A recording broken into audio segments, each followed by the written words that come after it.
আপনি কার্ডের বিষয়টা বলছেন না যে মানে কৃষক কার্ড দিলেন। তারপরে উনি আবার পায়ে হেঁটে ভিড়ের মধ্যে ঢাকা ইউনিভার্সিটি আমরা যেটা দেখলাম উনি ভিড়ের মধ্যে হাঁটছেন। সেখানেও তো উনার নিরাপত্তার ঝুঁকি ছিল। তারপরেও কেন নিরাপত্তার ঝুঁকি নিয়ে যেহেতু উনি বুলেট প্রুফ গাড়ি ব্যবহার করেন। তো ওইখানে উনি কেন নিরাপত্তার ঝুঁকি নিয়ে এভাবে হাঁটতে গেলেন?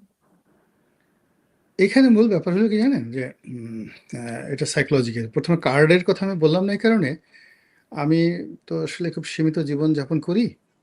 এই জিনিসগুলো টেলিভিশনে দেখি, কিন্তু আমি এখনো পর্যন্ত কোনো একটা কার্ড মানে ফিজিক্যালি আমি দেখিনি এখন পর্যন্ত। ধরেন ফ্যামিলি কার্ড, হেলথ কার্ড, তেল কার্ড, লবণ কার্ড, মধু কার্ড, কলা কার্ড, যা কিছু যে বিভিন্ন রকম এখন অনেক ট্রল হচ্ছে। উনি হয়তো 10টা কার্ড দিতে চাচ্ছেন, কিন্তু পাবলিক এটাকে ট্রল করে 100টা কার্ড বানিয়ে ফেলে। কেউ বলছে আমাকে একটা প্রেম কার্ড দাও, কেউ বলে একটা বিয়ে কার্ড দাও, কেউ বলে একটা হলুদ কার্ড দাও, গায়ে হলুদ কার্ড দিতে, নানা রকম কথা।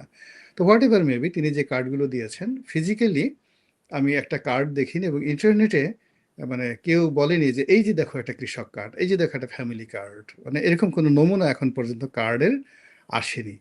তো যার জন্য এটা এখনো পর্যন্ত আমার দৃষ্টিতে এটা মারেফত। বাট আমি যে জিনিসগুলো বললাম এগুলো সবাই দেখেছে দিনের আলোতে, কিন্তু আমরা হুম, শুনছি দেয়ার ইজ এ কার্ড, হ্যাঁ কার্ড দেওয়া হবে, দেওয়া হচ্ছে বা অনেকে দিয়েছে, কিন্তু কোনো কৃষক বা কোনো মেহনতি মানুষ এখনো সরকারের প্রতি কৃতজ্ঞতা জানিয়ে সে একটা ছবি পোস্ট করেনি ফেসবুকে, বা কোনো ওইরকম একটা কার্ড হাতে পেয়ে সে ফটো সেশন করেছে, এবং সেটা প্রথম আলো বা অন্য কোনো পত্রিকা, কালের কণ্ঠ এরকম আসছে যে একজন কৃষক সে কার্ড পেয়ে আবেগে সে কান্নাকাটি করেছে যে আমি এটা পেয়েছি। যেমন দেখা গেল যে টিসিবির চাল পেয়ে, ডাল পেয়ে নারী কাঁদছে।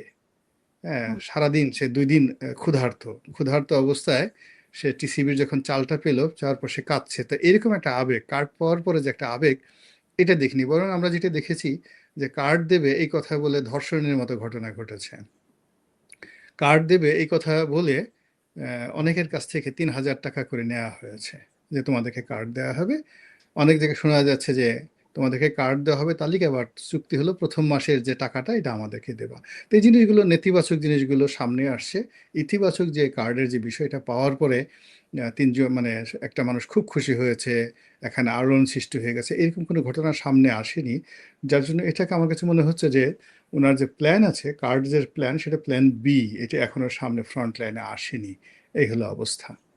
হুম, আর হাঁটার বিষয়টি এই যে উনি ঢাকা বিশ্ববিদ্যালয়ে আসলে ঢাকা বিশ্ববিদ্যালয়ে যাওয়াটা কি ওনার দরকার ছিল কিনা? তারপরে উনি যে ওই ঢাকা বিশ্ববিদ্যালয়ের স্টুডেন্ট ছিলেন সেটা অনেকে প্রমাণ করার চেষ্টা করছে। সেটাও বা কোনো প্রয়োজন আছে কিনা? এবং সেখানে তিনি নিরাপত্তার কথা চিন্তা না করে উনি ভিড়ের মধ্যে হাঁটলেন এবং সেখানে কি ঘটনা ঘটলো সেটাও আমরা দেখলাম। এসএসএফ একজনের গলা ধাক্কা দিয়ে ধরল। তো এইটা কেন? যিনি বুলেট প্রুফ গাড়িতে চড়েন তিনি আবার হাঁটলেন ভিড়ের মধ্যে নিরাপত্তার কথা চিন্তা না করে। এটা হলো কি, ওনার যারা লোকজন সামহাও তারা তাকে অ্যাডভাইস দিচ্ছে, অথবা তিনি যেটা মনে করছেন সেটা হলো যে অল অন এ সাডেন মানুষকে দেখাতে হবে যে তার অনেক সাহস।